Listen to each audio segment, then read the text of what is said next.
हूँ कि विधायिका इतनी कमजोर नहीं है कि उनके इस कृत्य के ऊपर विधायिका का नियंत्रण नहीं हो सकता। ये सबको समझना पड़ेगा। कल एक बात मुझे बहुत अच्छी लगी और इस मंच के माध्यम से मैं राज्य के कार्यपालिका को कहना चाहता हूँ।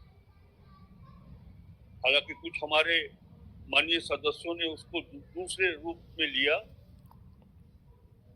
विधानसभा के सदस्य माननीय श्री जयराम महतो जी ने कल एक बात कही कि एक वो समय था जब उग्रवादियों के भय से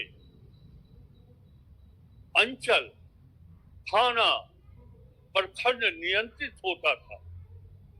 कुछ लोगों ने इसे इस रूप में देखा कि क्या आप वही व्यवस्था चाहते हैं।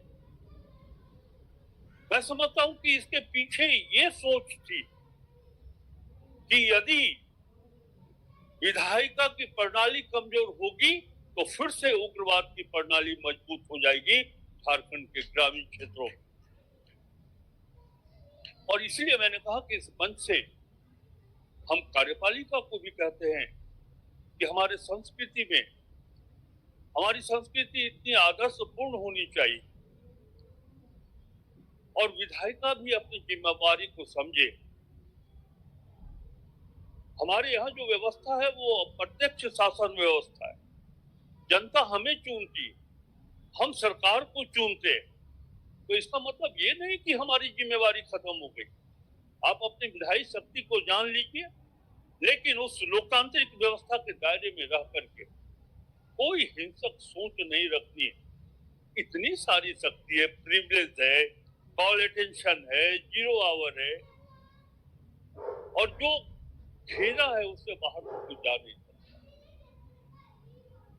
इसीलिए समावेशी विकास के बारे में मैं बहुत ही संक्षेप में कहना चाहूंगा। और अभी हमारी बातचीत हो रही थी आदरणीय राज्यसभा के उपसभापति जी से, ये बात मुझे बहुत अच्छी लगी। उनसे जो बातें हुई मैं बहुत ही संक्षेप में रखना चाहता हूं। और एक वित्त मंत्री होने के नाते और जो हमारे राज्य के मुख्यमंत्री जी की सोच है और जिस तरह केंद्र सरकार से झारखंड के प्रति जो व्यवहार है, चाहे वो राजनीतिक व्यवहार हो या आर्थिक व्यवहार हो, उसमें मैं सुचिता कहीं नहीं देख पा रहा।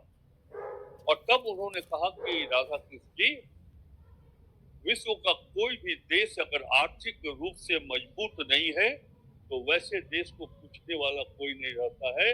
झारखंड को भी अगर आगे बढ़ना है तो आर्थिक दृष्टिकोण से झारखंड इतना मजबूत हो कि आंध्रा भी पूछे, केरल भी पूछे, महाराष्ट्र भी झारखंड की चिंता करे।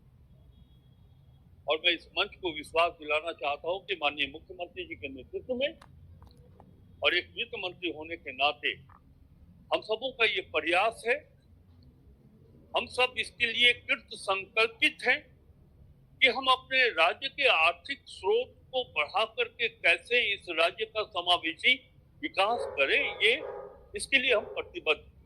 लेकिन चिंता की बात ये, हम केंद्र सरकार से भीख नहीं मांग रहे, हमारा अधिकार है। केंद्रीय करों में जो राज्य की हिस्सेदारी होनी चाहिए, जब वो राशि हमें नहीं मिल सकती, नहीं मिलती, जब भारत सरकार के द्वारा ग्रांट्स इन एड में हमको हमारे लिए जो निर्धारित राशि है वो नहीं मिलती, तो झारखंड को अभी नया राज्य, केंद्र की अगर ये सोच बनती है कि चूंकि हमारी वहां सरकार नहीं है इसीलिए उसको दूसरे नजरों से देखे या उधर कम नजर डाले, तो मैं समझता हूं कि जो संघीय व्यवस्था है हमारे संविधान के द्वारा जो दिया गया है ये कमजोर है।